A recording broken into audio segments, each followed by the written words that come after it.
کہ دل دلی سے کیوں کر جدا ہو، کہ دل دلی کا جزء اولی ہے. یہاں کی تہاری، یہاں کی نہاری سارے بندوں کو ہوتی ہے پیاری. پھر یہاں کا کباب، اس کے بغیر نہ آتا ہے شباب، اور اس کے بغیر نہ آتا ہے رنگ گلاب.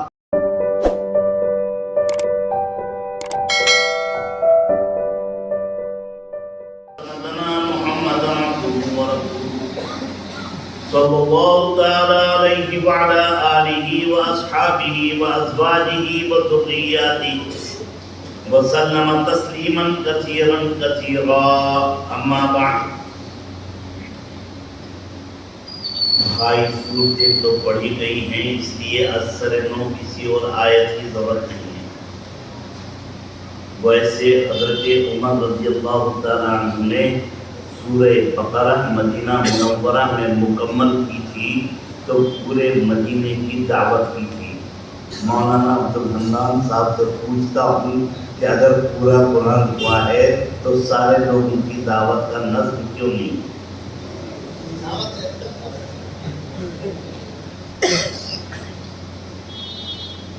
اور انہوں نے وہ سورہ بقرہ کئی سال میں مکمل کی تھی، کیونکہ اس زمانے میں قرآن کریم پڑھنے کے ساتھ اس کے تمام حقوق کو بجا لایا جاتا تھا. قاری طیب صاحب رحمۃ اللہ علیہ نے دارالعلوم دیوبند میں پڑھتے ہوئے جب اپنا قرآن کریم مکمل کیا تو ان کے والد حضرت مولانا حافظ محمد احمد صاحب نے سارے دیوبند کے مسلمانوں کی دعوت کی تھی. اور یہ بھی طے ہے کہ نبی کریم صلی اللہ علیہ وسلم نے جب شکوہ کیا کہ یا اللہ آپ نے حضرت آدم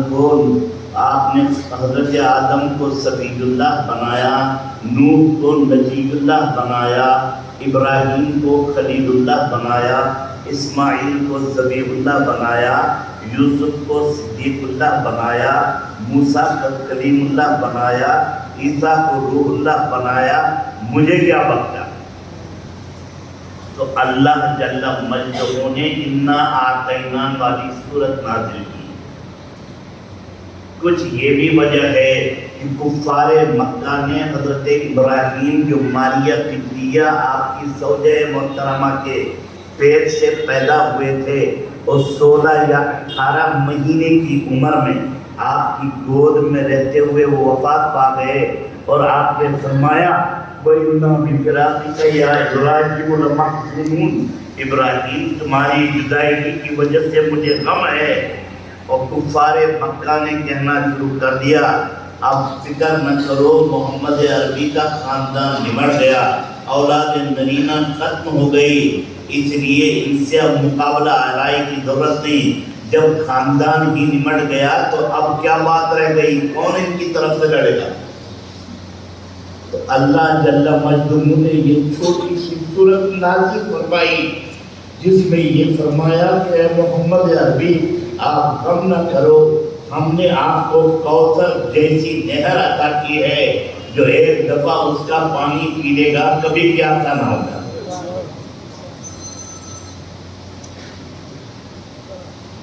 اب جب آپ کو یہ نہر کوثر عطا ہوئی ہے تو اس لیے آپ کے ذمہ دو باتیں ہیں، نفل کے طور پر نفلانہ فصل لربک وانحر، ایک تو نفلانہ نماز پڑھو شکریہ کے طور پر، اور اللہ کے بندوں کو کھانا کھلاؤ اور قربانی کرو. معلوم ہوا کہ خوشی کے مواقع پر اور اس طرح کے اہم ترین مواقع پر اپنی قوم و ملت اور ہم آہنگ لوگوں کو کھلانا پلانا قرآنی ہدایت ہے.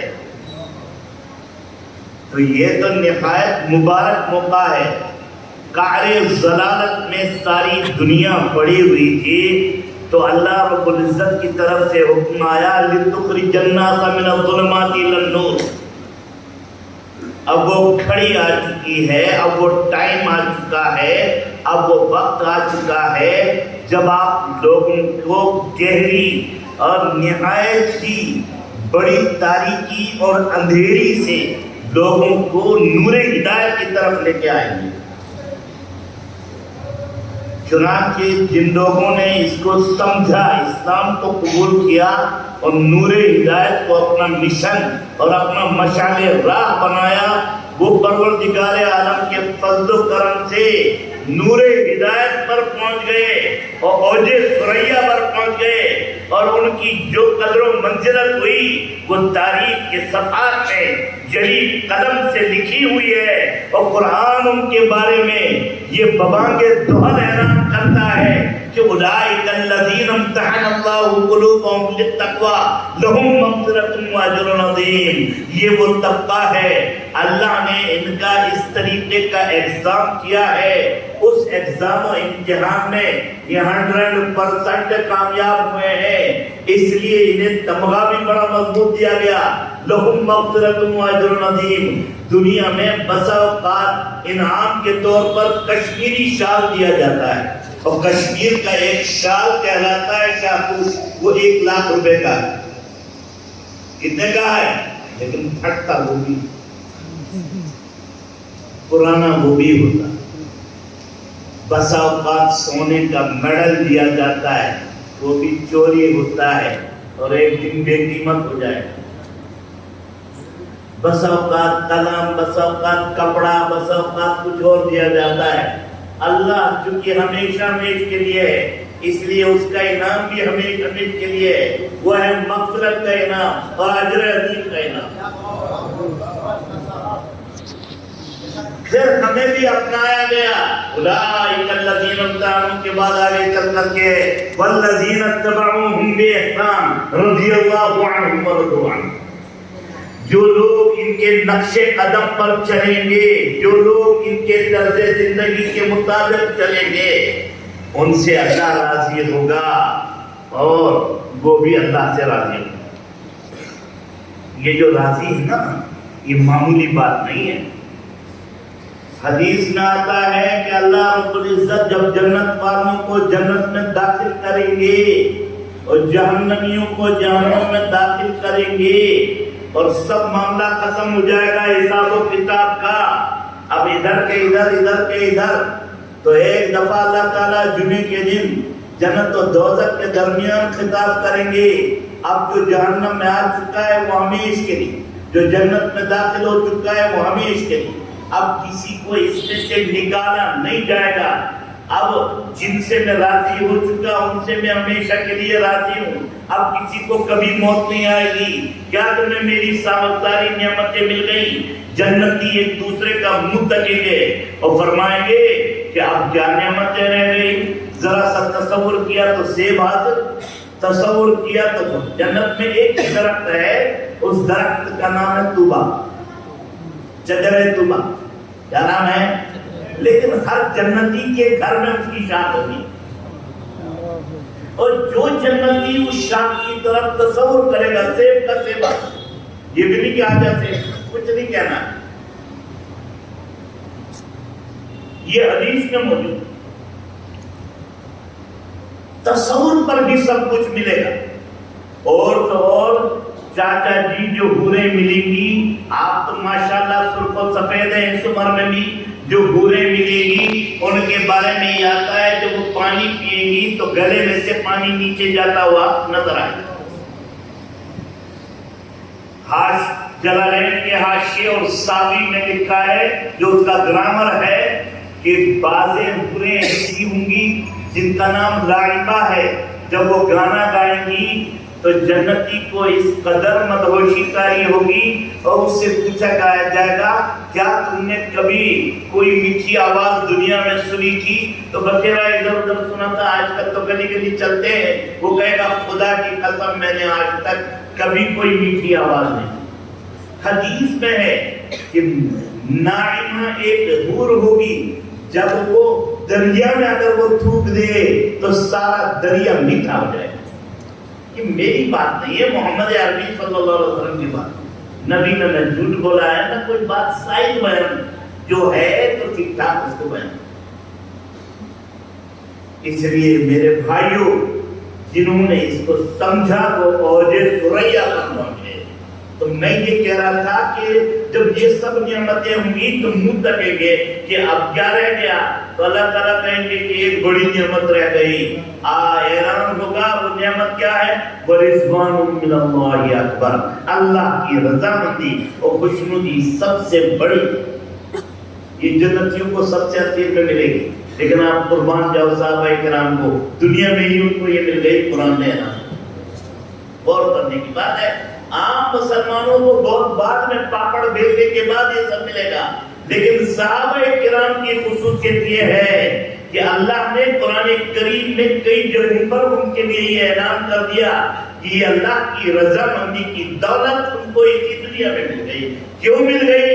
اس لیے کہ انہوں نے قرآن کو سینے سے لگا کر کے اس کو عملایا تھا، پڑھتا تھا، کرتا تھا، اپنی زندگی کا اوڑھنا بچھونا بنایا تھا، اس کے مطابق اپنے گھرانے کو ڈالا تھا۔ آج ہم تاک میں سجائے ہوئے، کہاں سجائے ہوئے بھائی؟ گرد و غبار کا اس کو شکار بنائے ہوئے اور کوئی خاص بات نہیں۔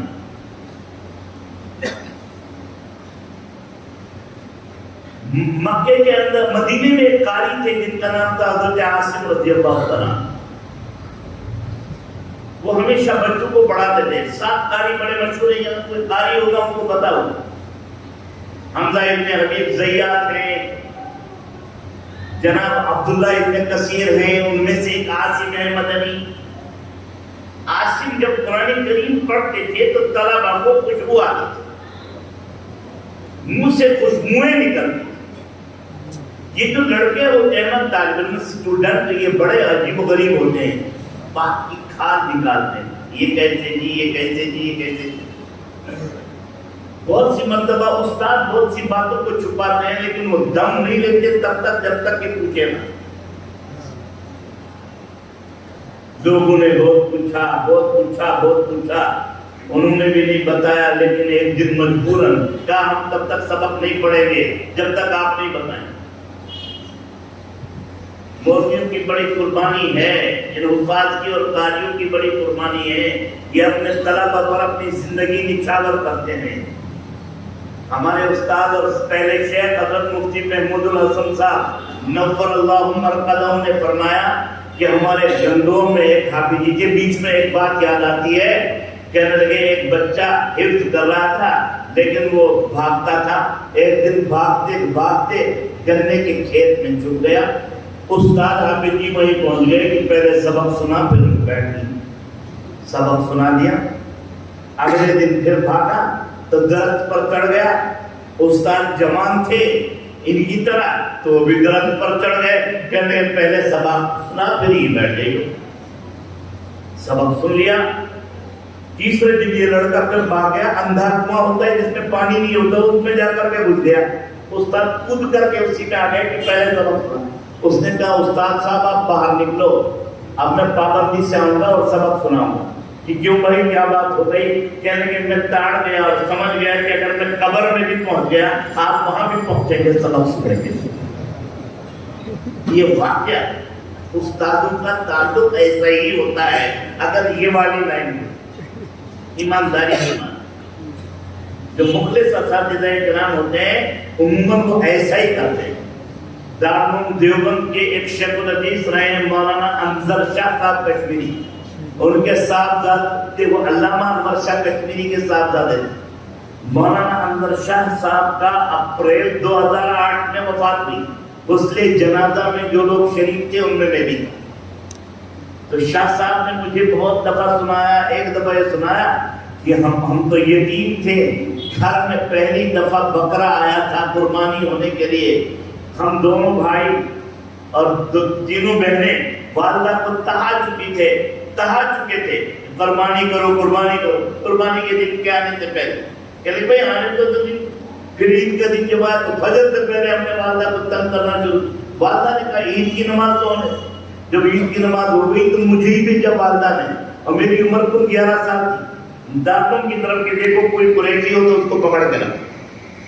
میں گیا تو وہاں حضرت شیخ الادب حضرت شیخ اعزاز علی صاحب نور اللہ مرقدہ استاد کھڑے تھے۔ اس نے کہا اندر یہاں بلا کے نے عید مصیبہ کا سبق سنا۔ عید کا دن کون سا دن ہے؟ میں پھنس گیا، میں نے کہا اگر میں کہوں یاد یہ کہے گا ظالم بیٹھ جا یاد، اور اگر میں سنا دوں تو کچا پکا نکلے گا، اس کے بعد کیا ہوگا، لیکن میں نے یاد کیا تھا تو تھوڑا سا کچا تھا، میں نے سنا ہی دیا، ایک غلطی آ گئی، تو کہنے لگے کہ آج عید کا دن ہے اس لیے چھوڑ رہا ہوں، کل ہی آ کر کے ملنا اور پکا سنا۔ یہ عجیب و غریب وابستگی اور تعلق ہوتا ہے، اور یہ تعلق کل سے نہیں ہے، حضور اکرم صلی اللہ علیہ وسلم کے زمانے سے ہے۔ اصحاب صفہ مسجد نبوی میں جو چبوترا تھا، اس چبوترے پر ہر وقت 30-35 صحابہ کرام بیٹھتے تھے، جن کو نبی کریم صلی اللہ علیہ وسلم پڑھاتے تھے۔ حضرت ابو ہریرہ فرماتے تھے کہ کھانے کی وجہ سے کھانا ملتا ہی نہیں تھا، اس لیے بس اوقات میں بے ہوش ہوتا تھا۔ مدینے کے لوگ آتے تھے، وہ میری گردن پر یہ سمجھتے تھے، پاؤں رکھتے تھے کہ اس کو مرگی ہو گئی ہے، حالانکہ مجھے کوئی مرگی نہیں، یہ بھوک ہوا کرتی تھی۔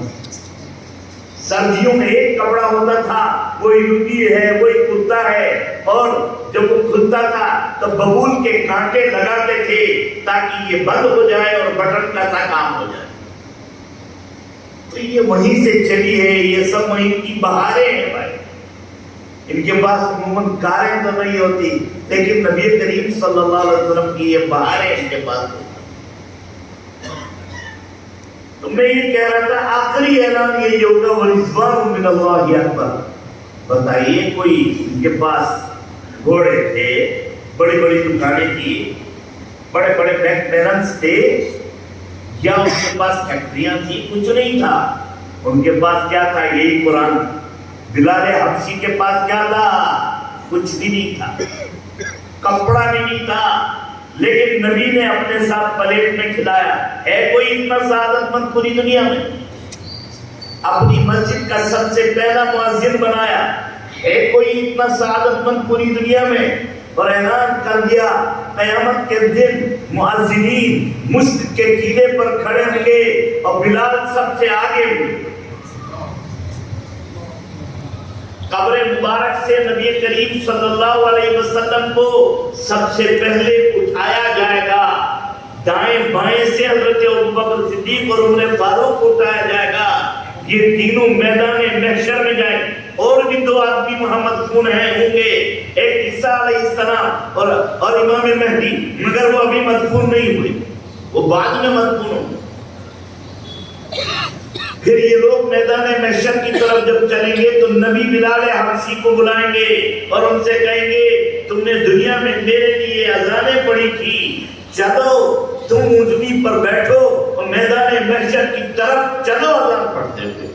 آج مجھے بتاؤ کون ہے اتنا خوش قسمت، کون ہے اتنا خوش بخت؟ اس وجہ سے وہ خوش بخت اس قرآن کریم کی وجہ سے۔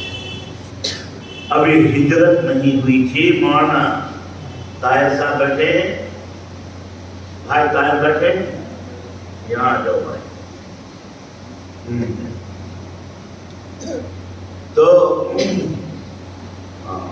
تھوڑا سا ہاتھ سے چلے گا۔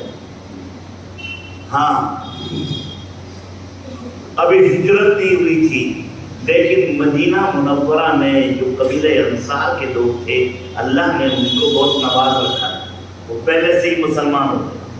انہوں نے کہا ہمیں قرآن کریم سکھانے والا کوئی تو بھیج دیجیے۔ آپ نے مصعب ابن عمیر کو بھیج دیا۔ کن کو بھیجا؟ صحابی رسول کو معلم بنا کر وہ قرآن شریف سناتے تھے، سکھاتے تھے۔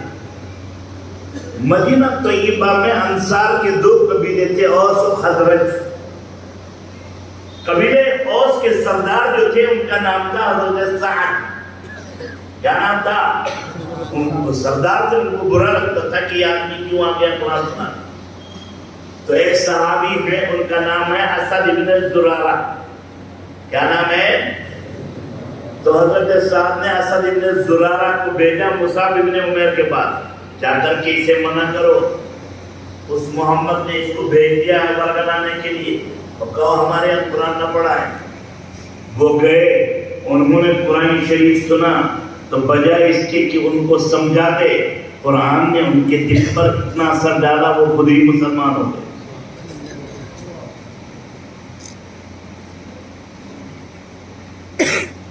جب واپس چلے آئے، کہنے لگے میرے بس کی بات نہیں، آپ خود ہی چلے جاؤ۔ میں تو ان کے حلقے میں داخل ہو چکا ہوں، دائرہ اسلام میں داخل ہو چکا، میں اپنے آپ کو روک نہیں سکا اس کلام کی تاثیر سے۔ یہ کلام میرے اوپر گھر کر گیا ہے۔ تو وہ خود چلے گئے حضرت سعد، خوب غصے میں گئے۔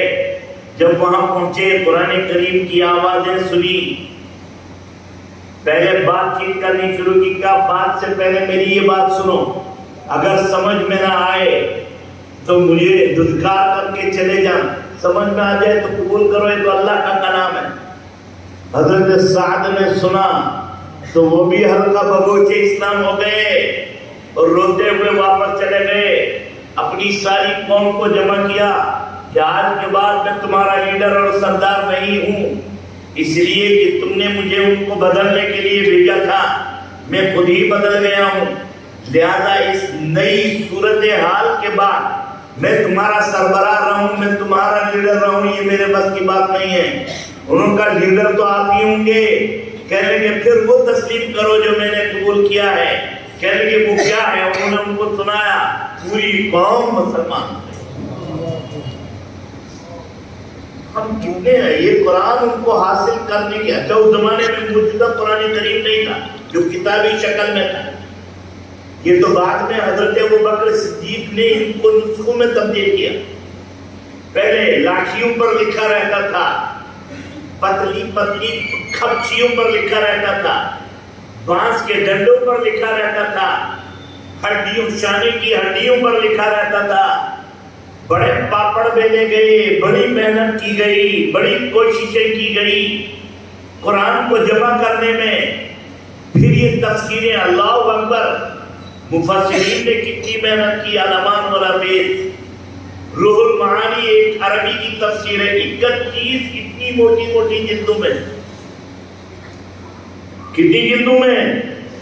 امام اصمعی نے صرف ایک کام کیا، قرآن کریم کے الفاظ کے معانی کو جمع کیا کہ عرب کے کس لفظ کے معنی قرآن میں یہ ہے، تو 12 سال لگ گئے۔ کتنے سال لگ گئے؟ اس لیے یہ تفسیر ترجمہ آسان نہیں ہے، اس میں 50 قسم کی فا ہے۔ یہ مفسر کی ذمہ داری ہے کہ اسے یہ ڈھونڈنا ہے اور جاننا ہے کہ یہ فا کیسی ہے۔ امام اصمعی کہتے ہیں کہ 12 سال لگ گئے، لیکن 3 کلمات کو حاصل کرنے میں پورا 1 سال لگ گیا۔ کتنے کلمات کو؟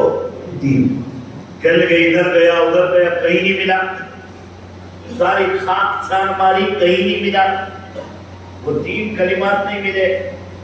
پتہ نہیں وہ میزبان صاحب ہمارے کہاں چلے گئے، بہت دیر سے ہم ان کو ڈھونڈ رہے ہیں، انہوں نے نہ جانے کیا کیا کھلا دیا، سارا دلی اٹھا کر کے رکھ دیا تھا دسترخوان پر، اس لیے بولنے میں بھی تھوڑی زحمت ہو رہی ہے۔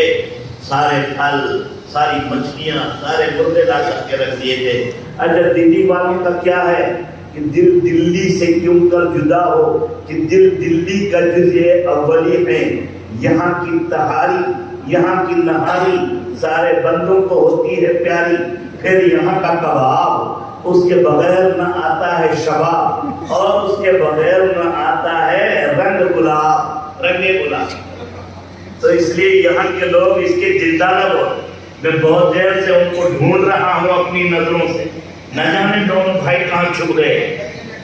بیٹھے ہیں، کام کو ہیں، قریب آؤ، بڑے بھائی کو بھی بلاؤ۔ جی کہاں؟ اچھا ادھر آپ چھپے ہو، ادھر آئیے۔ دوبارہ تو بہرحال کہنے کا منشا یہ ہے کہ حضرت زرارہ بھی مسلمان ہو گئے، اسد ابن زرارہ، حضرت سعد بھی مسلمان ہو گئے۔ امام اصمعی نے قرآن کریم کی لغات کو تلاشا ٹٹولا، لیکن 3 کلمات نہیں ملے۔ کہنے کے سال بھر ہو گیا میں روتا تھا، ان 3 کلمات کو کہاں سے حاصل کروں؟ اللہ کی کام۔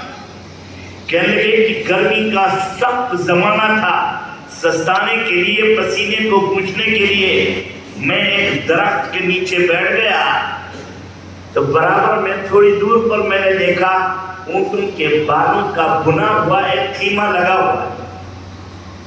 خیمے میں تو کوئی نہیں، البتہ خیمے کے باہر ایک مصنوعی چولہا ہے، 3 پتھر کھڑا کرتے تھے. کیا کرتے تھے؟ کہاں ہے وہ مولوی عبدالصمد؟ 3 پتھر، اسے اصافی کہتے تھے. کیا کہتے تھے؟ ایک پتھر ادھر، ایک پتھر ادھر، ایک پتھر ادھر. اس پر لگا رکھ لی ہانڈی یا کوئی پتھر اور اس پر پکا لیا ذرا پر. تو وہ پتھر تھا اس کے پاس صافی. اب تو وہ چمچی سی آتی ہے اس سے پکڑتے ہیں، ڈنڈا سا تھا. لیکن پہلے زمانے میں چیتڑا سا ہوتا تھا، پرانا کپڑا، اس سے ہانڈی کو پکڑ کے نیچے اتار دیتے، اسے صافی کہتے. تو وہ کھانے پر لگتی رہتی تھی، اس میں خوشبو آتی تھی. اب ان کو 3 کلمات یاد نہیں. وہ عورت کہیں آگ لینے کے لیے گئی تھی. اس زمانے میں نہ ماچس، اس زمانے میں نہ لائٹر، اس زمانے میں نہ وہ دوسرا جسے نوجوان لڑکے بیڑی سگریٹ سلگاتے، لائٹر، کچھ بھی نہیں تھا. آپ کی حفاظت کے لیے بڑے پاپڑ بیلنے پڑتے تھے، دور دور جانا پڑتا تھا. تو اس بچے کی ماں، چھوٹا سا بچہ بیٹھا ہوا تھا چولہے کے پاس، بچے کی ماں آگ لینے کے لیے گئی کہیں. اتنے میں ایک کتا آیا. کتا کالے رنگ کا، لیکن اس کے چاروں پیر گھٹنے سے نیچے پیلے رنگ ہوتے ہیں. بعض کتے ایسے پورا کالا اور گھٹنے کے نیچے کیا ہوتا ہے؟ پیلے رنگ. اور آنکھوں کے اوپر ایک گول دھبا سا ہوتا ہے، وہ بھی پیلا ہوتا ہے. اس کو عربی میں رقیم کہتے ہیں. کیا کہتے ہیں؟ اور وہ جو چتھڑا ہوتا ہے کپڑا صافی، اس کو عربی میں متا کہتے ہیں. اب اس نے کہا امی امی جا رقیم واخذ المتاع وتبارك على الجبل. تو حضرت امام اسماعیل سجدے میں گر گئے اور رونے لگے. یا اللہ، اس بچے کی زبان پر تو نے وہ 3 کلمات چڑھا دیے جو میں 1 سال سے ڈھونڈ رہا تھا، مجھے معلوم ہی نہیں تھا اس کا ترجمہ. وہ سمجھ گئے کہ رقیم دراصل ایسے کتے کو کہتے ہیں جو پورا کا پورا کالا ہو لیکن اس کے گھٹنے سے نیچے کا رنگ پیلا ہو اور آنکھوں کے اوپر ایک دھبا ہو، وہ بھی پیلا ہو. اور متا کہتے ہیں معمولی سی چیز کو جسے ہم اردو میں صافی کہتے ہیں. اور تبارک کے معنی آتے ہیں نیچے سے اوپر تک، یا نیچے سے اوپر تک. تو وہ سجدے میں گئے اور کہنے لگے 12 سال میں پورے قرآن کریم کے الفاظ کو میں نے یاد کیا اور ان کو ڈھونڈا، ٹٹولا، جانچا، پرکھا. اور یہ 3 کلمات ایسے ہیں جو مجھے 1 سال میں ڈھونڈنے سے اور بڑی مشقت اور بہت کچھ سہنے کے بعد مجھے حاصل ہوئے. تو یہ قرآن کریم آسان ہے. اس قرآن کریم کے لیے بڑی محنتیں کی گئی. آج ہی میں دارالعلوم میں ایک حدیث پڑھا رہا تھا کہ آپ حوض کوثر کے پاس کھڑے تھے اور حدیث میں آتا ہے جو ایک دفعہ اس میں سے پیے گا کبھی پیاسا نہیں ہوگا. کچھ لوگ آئے، بیچ میں پردہ ڈال دیا گیا تو پوچھا گیا، آپ نے فرمایا یہ تو میرے لوگ لگ رہے ہیں، آثار سے ایسا لگ رہا ہے کہ میری امت کے لوگ ہیں. آپ صلی اللہ علیہ وسلم کو فرشتوں نے جواب دیا یہ تھے آپ کے لوگ، لیکن آپ کی وفات کے بعد انہوں نے دین کو بدل دیا تھا، قرآن کی بے قدری کی تھی، آپ کی سنتوں کو پامال کیا تھا. اس کے بعد یہ آپ کے طریقے پر، کامل طریقے پر نہیں رہے. آپ نے فرمایا بعدن لہم وسحقا لہم، ہلاکت ہو ان کی، تباہی ہو ان کی، لے جاؤ ان کو، لے جاؤ ان کو، میرے قریب نہ ہو. خدا نہ کرے کل قیامت کے دن اللہ نے اگر پوچھا ہم سے، کیونکہ اب بھی بہت سے ملک ایسے ہیں میرے بھائیوں جہاں کوئی قرآن کریم کی تعلیم دینے والا نہیں. سچ بتا رہا ہوں، دارالعلوم جس باڑی کے ذریعے سے چلتا ہے اس کے 21 ممبر، اس کے 4 ممبر ابھی 4 لاک ڈاؤن سے پہلے روس کے. روس میں پہلے سمرقند بھی تھا، بخارا بھی تھا، نسا بھی تھا. وہاں بڑے بڑے ائمہ کرام پیدا ہوئے، بڑے بڑے مدارس ہوئے. کہنے کہ مغرب کی نماز کا ان میں سے ایک مولانا رحمت اللہ، مولانا انوار اور مولانا احمد صاحب خان پوری اور ایک اور صاحب تھے ان کا نام میں بھول رہا ہوں، انہوں نے مجھ سے براہ راست مولانا حبیب الرحمان صاحب کہنے کہ مغرب کی نماز کا وقت ہوا تو ہم لوگوں نے بیڈ شیٹیں بچھائی اور مغرب کی نماز پڑھنا شروع. اب جب مغرب کی نماز ہم نے پڑھنا شروع کی تو چاروں طرف سے نوجوان لڑکے اور لڑکیاں کھڑے ہو گئے. تو ہم گھبرا گئے کیا بات ہو گئی. اس کے بعد انہوں نے رشین زبان میں ہم سے پوچھا. ان میں سے 2-3 لوگ انگلش جانتے تھے. مولانا ابراہیم صاحب بھانڈور افریقہ کے تھے, مولانا رحمۃ اللہ وہ بھی انگلش جانتے ہیں. تو انہوں نے انگلش میں جواب دیا کہ ہم مسلمان ہیں, ہم یہ پڑھے یہ نماز پڑھ رہے تھے. انہوں نے کہا کہ نماز تو پڑھ رہے تھے لیکن یہ جو ہونٹوں کو ہلا رہے تھے یہ کیا کر رہے تھے. مغرب میں تو چونکہ غلط بھی ہوتی ہے, کہنے لگے یہ قرآن کریم کہ آپ مسلمان ہیں کہ ہاں, کہ ہمارے سنا ہے کہ ہمارے پردادا وغیرہ بھی مسلمان.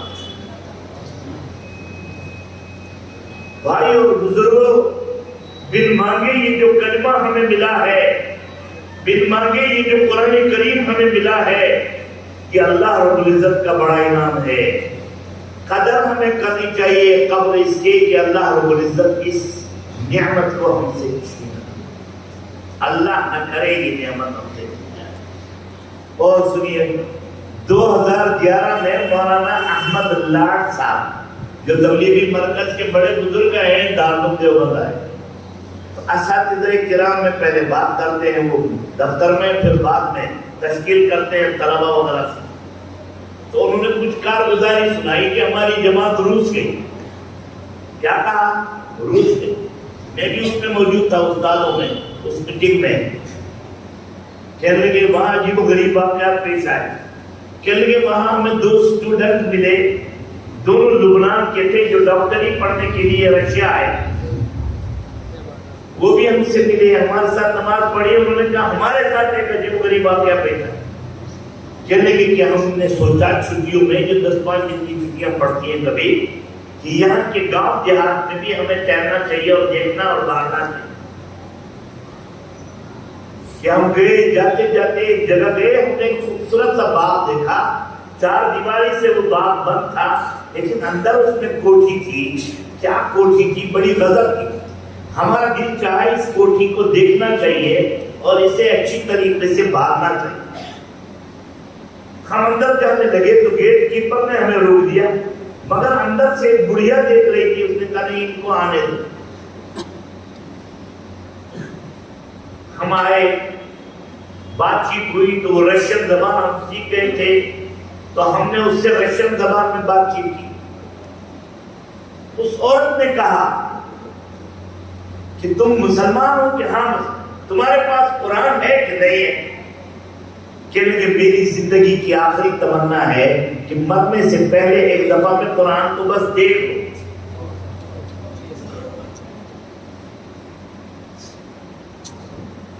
ہم نے کہا کہ ہمیں پہلے سے پتہ نہیں تھا, ہم تو ویسے ہی چہل قدمی کے لیے گھومنے کے لیے آئے. اچھا, روس میں ایک دور ایسا تھا کہ وہاں قرآن کریم کو گھر میں رکھنا سرکاری طریقے پر ممنوع تھا, غلط تھا. اگر کوئی پکڑا جاتا تھا سارا ہزار اسے جیل میں ڈالتا. اب ان نوجوانوں پر ایسا اثر ہوا کہ یہ دونوں اپنی دل میں ایک تمنا اور ایک ریس سی لے کر کے بیٹھے, کاش کہ ہمارے پاس قرآن ہوتا ہم اس کو دکھا دیں.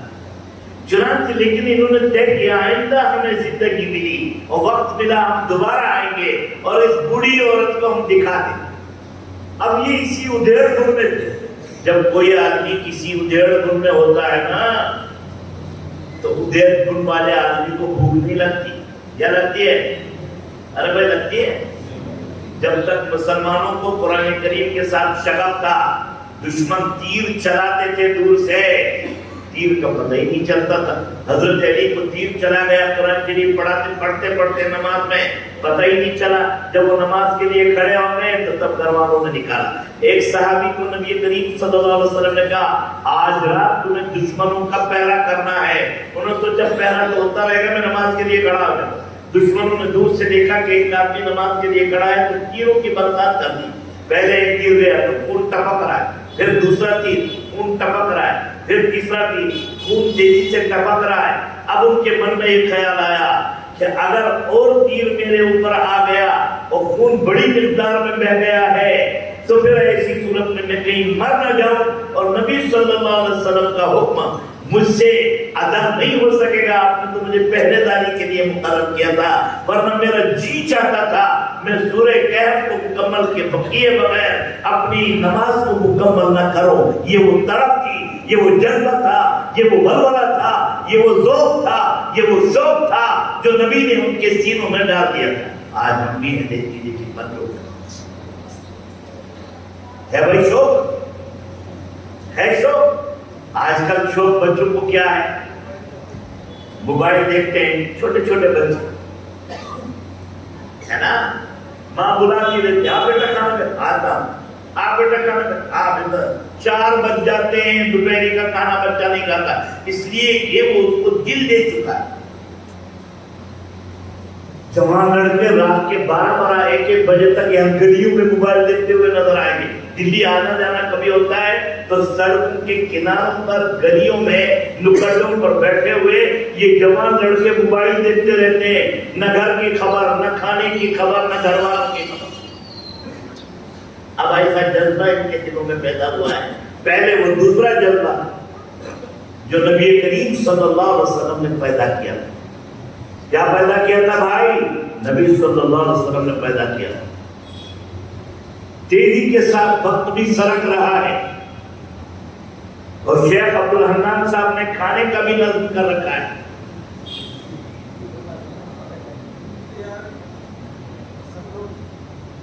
مدینہ منورہ میں ایک شخص تھا جن کا نام تھا سلام ابن جبیر، تاجر تھا، بزنس مین تھا، ہمارے میزبانوں کی طرح بزنس مین۔ وہ شام جایا کرتا تھا کاروبار کا سامان لینے کے، اور اتنا مشہور بزنس مین تھا، ہاتھوں ہاتھ سارا سامان ملتا تھا۔ تو یہ سلام ابن جبیر گیا وہاں، کہاں؟ شام، سامان تجارت لایا، مدینے پہنچتے ہی سارا بک گیا، لیکن چلتے چلتے اس نے ایک نکھٹو سا غلام بھی خرید لیا، نہ دیکھنے میں اچھا، نہ باننے میں اچھا، مریم سا، کمزور سا، نہ صورت اچھی، نہ سیرت اچھی، نہ عقل اچھی، چھوئی ہوئی سا۔ کہا چلو بھائی اسے بھی دے دو، لے کے آ گیا، کوئی خریدنے کے لیے تیار نہیں، دیکھتے ہی تم ناراض، دیکھتے ہی سب بدک جاتے۔ اب اس نے کہا بھائی تو بکتا نہیں، میں نے تجھے خامخواہ خرید لیا، تو ایک کام کر، تو سڑک پر کھڑا ہو جایا کر، لوگ آئیں گے، اگر کوئی چاہے گا تجھے، مطلب یہ کہ خریدیں گے، تجھے کہاں سے کھلاؤں گا؟ بہت دنوں سے تو دشمن کا اناج بنا ہوا ہے۔ یہ واقعہ حدیث میں موجود ہے۔ کڑاکی کی دھوپ میں مدینہ منورہ میں اس کو سڑک پر کھڑا کیا۔ ایک عورت تھی وہاں جس کا نام تھا سبیتا۔ کیا نام تھا؟ سبیتا۔ وہ بڑی سخی بھی تھی اور مہمان نواز بھی تھی اور رحم دل بہت، بے شادی شدہ۔ اسے آیا، کسی نے بتایا کہ ایک جوان بچہ کالا کلوٹا، غریب سا، نادار سا، پتلا دبلا، نہ خوراکی ہے، نہ کوئی خریدتا ہے، کوئی پرسانے ہاتھ نہیں۔ انہوں نے ڈھونڈوایا، دوبارہ اس نے خرید لیا۔ خریدنے کے بعد اپنے گھر لے آئی، کام کاج دینے لگی۔ ادھر مکہ مکرمہ، ابھی ہجرت نہیں ہوئی تھی، مکہ مکرمہ میں ایک شخص تھا، اس کا نام تھا ابو حذیفہ ابن عتبہ۔ کیا نام تھا؟ ابو حذیفہ۔ یہ بھی بڑا تاجر۔ اس نے جب سنا کہ ایک عورت بڑی سخیہ ہے، بڑی مہمان نواز ہے، بڑی غریب پرور ہے، تو وہ مدینہ منورہ آیا اور اس عورت کو پیغام نکال دیا، یعنی سبیتا۔ سبیتا کے گھر والوں نے کہا بھائی تاجر ہے، کھاتا پیتا ہے، اس لیے کوئی حرج نہیں ہے، تم نکاح اس سے کر لو۔ نکاح ہو گیا۔ اب چونکہ ابو حذیفہ تو مکہ مکرمہ کے رہنے والے تھے، تو اس لیے وہ اس عورت کے ساتھ، وہ غلام عورت کا تھا، اپنے ساتھ ان کو اپنی سسرال میں، یعنی اپنے گھر لے کے آئے۔ وہاں ان کے جگری دوست تھے، لنگوٹیا یار جن کو حضرت عثمان ابن عفان تھے، لیکن اس وقت تک وہ مسلمان نہیں ہوئے۔ جب یہ مدینہ منورہ گئے اور کچھ دنوں وہاں رہے، اسی مدت میں حضرت عثمان غنی مسلمان ہوئے۔ اب جب ابو حذیفہ مکہ آئے تو عثمان غنی پہلے بڑا اتفاق استقبال بڑا زوردار، لیکن اس بار سخت مہری کے ساتھ استقبال کیا۔ کیسے استقبال کیا؟ نہ وہ استقبال ہے، نہ وہ کھلائی پلائی ہے، نہ وہ گرم جوشی ہے، نہ وہ معانقہ ہے، نہ گلے لگنا ہے، نہ کچھ ہے، بس مسافہ اور چل دی۔ انہیں بڑا عجیب سا لگا، کیا بات ہے، پہلے تو ہمارے لیے سب کچھ ہوتا تھا، اب ہمارے لیے کچھ بھی نہیں ہے، یہ کیا ہوا، یہ تبدیلی کیوں آئی؟ بات دراصل یہ ہے، جب تم گئے اسی مدت میں میرے دل میں شرح صدر فرمایا ہے، میں مسلمان ہوں، اب تمہارا مذہب الگ، میرا مذہب الگ، لہٰذا ہم دونوں ایک ساتھ نہیں رہتے۔ اچھا مجھے بھی بتاؤ یہ اسلام کیا چیز ہے؟ انہوں نے بتا دیا کہ نہیں میں بھی مسلمان ہوتا ہوں۔ سبیتا نے کہا میں بھی مسلمان ہوتا ہوں۔ غلام سے کہا گیا بھائی تو آزاد کے لیے میں آزادی کر کے کیا کروں گا، میرا ہے کون، آپ دو ہی میرے ماں باپ۔ تو ابو حذیفہ نے کہا آج سے تیرا باپ میں ہوں، اس لیے ان کو کہا جاتا تھا سالم، وہ غلام کا نام تھا سالم ابن ابو حذیفہ۔ مشکات میں، بخاری میں ان کی روایتیں موجود۔ اور تو اور بس انہوں نے کیا کیا، نبی کریم صلی اللہ علیہ وسلم سے قرآن کریم سیکھا۔ کیا سیکھا؟ قرآن، آواز بہت بلا کی، شاندار قرآن کریم سیکھا۔ پھر اس کے بعد جو نبی سے پہلے ہجرت ہوئی ہے مدینہ منورہ کی طرف، تو اس میں حضرت عمر بھی تھے اور اس میں یہ سالم بھی تھے جو غلام۔ حضرت عمر فرماتے ہیں کہ ہماری ساری نمازیں پڑھاتے جو تھے وہ سالم بن ابو حذیفہ ہی پڑھاتے۔ تو مدینے کے یہودی دیکھنے کے لیے آتے تھے، اچھا یہ وہی غلام ہے، یہ کوئی گرا پڑا آدمی ہے جو سڑک پر کھڑا تھا بھوکا پیاسا، اسے کوئی خریدار نہیں ملتا تھا، آج مسلمانوں کا امام یہی بن گیا اور اتنا اونچا مرتبہ اس کو مل گیا۔ یہی وجہ ہے کہ عوج ثریا پر جا کر کے مسلمانوں کو جو گرتے تھے، جنہیں کوئی پوچھتا نہیں تھا، جن کی کوئی قدر و منزلت نہیں تھی، اس قرآن کی عظمت نے انہیں عظیم اور باقدر بنایا۔ آج ہم بے قدر ہو گئے ہیں اس قرآن کریم کو چھوڑ دیجیے، تو وہ کتنے قدر و منزلت پر۔ اور سنیے، حضرت عمر رضی اللہ تعالیٰ عنہ نے اپنی وفات سے ذرا پہلے کہا روتے ہوئے، کاش کہ سالم بن ابو حذیفہ زندہ ہوتے، آج مجھے اپنا نائب اور خلیفہ بنانے کی ضرورت نہ ہوتی، میں انہیں کو خلیفۃ المسلمین اور امیر المومنین بناتا، اور اللہ اور رسول اللہ اگر مجھ سے پوچھتے کہ تم نے ایک غلام کو کیسے خلیفۃ المسلمین بنایا، تو میں ان کو جواب دیتا، اللہ کے رسول آپ نے خود ہی سب کے سامنے ایک دفعہ فرمایا تھا کہ سالم کا سینہ خالصتاً اللہ کے محبت میں ڈوبا ہوا ہے، اس کے دل کے ایک ایک جز پر اللہ کی مہر لگ چکی۔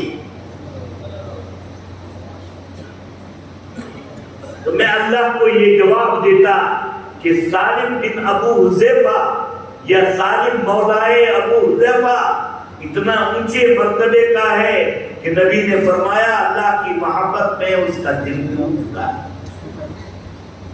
میرے بھائیوں، دوستو، عزیزو، یہ بڑی خوش بختی اور نیک بختی ہے کہ ہمارے لیے قرآن پڑھانے کے لیے ائمہ کرام، علماء کرام، یہ قراء دین، یہ حفاظ اسلام موجود ہیں، اور پتہ نہیں کیا عمل آپ نے یا آپ کے بڑوں نے کیا ہوگا کہ اللہ نے دہلی جیسے شہر میں بھی اس کا نظم کیا، ورنہ میں بھی ایک جگہ کا رہنے والا ہوں، 100% مسلمان ہیں، ایسی پابندیاں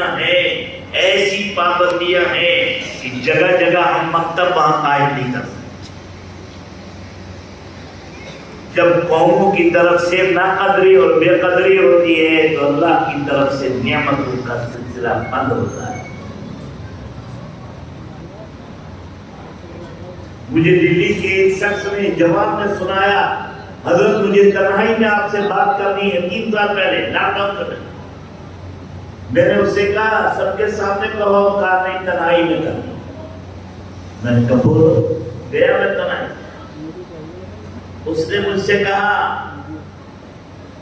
کہ میں کریم رول بیچتا تھا اور مہینے میں میری آمد 1.25 آمد یعنی نفع 1.25 کبھی 1,30,000 کبھی 1,40,000 کبھی 1.5 تک بھی پہنچ. اور آج 2-3 سال ہو گئے دکان پر تالا لگا ہوا. میں نے تھوڑی دیر سوچا. میں نے ان سے کہا ناممکن ہے کہ اللہ کسی کو اتنا بڑا رزق دے اور اتنا بڑا مال دے اور اس نے کوئی قصور ایسا نہ کیا ہو اور بلا وجہ وہ چھین لے، اس لیے کہ وہ تو ارحم الراحمین ہے. تم سے کوئی غلطی ہوئی ہے. پہلے تو چپ رہا. میں نے کہا جب تک نہیں بتاؤ گے میں بھی کوئی علاج نہیں بتاؤں. تو چاروں ناچار اس نے تھوڑی دیر میں مجھے بتایا کہ پہلے میں اصلی گھی لگاتا تھا، ٹھیک ٹھاک انڈے لگاتا تھا، ٹھیک ٹھاک آٹا لگاتا تھا. بعد میں میری نیت بگڑ گئی. میری ایک بڑے ہوٹل والے سے بات ہوئی. ان کے ہم پرانے کچھ انڈے ہوتے تھے، وہ ہمیں بجائے 2 روپے کے 1 روپیہ میں دیتے تھے. وہ آؤٹ آف دا تھوڑے سے ڈیٹ ہوتے تھے، یعنی تاریخ ان کی نکل چکی ہوتی تھی. میں نے وہی انڈے سستے میں خریدے اور کریم رول میں لگائے. اصلی گھی کے بجائے ڈپلیکیٹ یعنی ڈالڈا گھی لگایا اور آٹے کے بجائے اراروٹ لگایا. تو رفتہ رفتہ دکان پر گاہک آنے بند ہو گئے. تو میں نے کہا تو نے اللہ کے بندوں کو دھوکہ دیا ہے اور اللہ کے بندوں کو زہر کھلایا ہے، لہذا اللہ تمہارے پاس اتنی بڑی پونجی نہیں چھوڑ سکتا تھا. اس لیے تمہیں 2 کام کرنے پڑیں گے. ایک تو روزانہ توبہ اور استغفار، اور جو کچھ تم کماؤ اس کا کم از کم 1/4 حصہ تمہیں ان کے نام سے صدقہ کرنا چاہیے. اگر مانو گے تو ٹھیک ہو جاؤ. تقریباً 7 مہینے کے بعد اس نے نمبر لیا، مجھے فون کیا کہ حضرت اللہ کا فضل ہے، آپ کی بات پر میں نے عمل کیا اور دکان چلنے لگی. میں نے کہا ابھی بس نہیں کرنا ہے، ابھی بہت دنوں تک اللہ کے نام پر خرچ کرنا ہے، اس لیے کہ بہت دنوں تک تم نے لوگوں کو زہر کھلایا ہے، گند کھلائی ہے. اس گند کو جب تک صاف نہیں کرو گے تب تک تمہارے اندر اللہ کا فضل جو ہے وہ شامل حال نہیں ہوگا. میرے بھائیوں اور دوستوں، قرآن ہمارے لیے نور ہدایت، بلکہ قرآن تمام مسلمانوں کے لیے آب حیات. اسلام اگر منظور نہیں، قرآن اگر دستور نہیں، پھر لعنت ہو اس آزادی پر جس آزادی میں دین نہ ہو. اباؤٹ دین کو سبسکرائب کریں.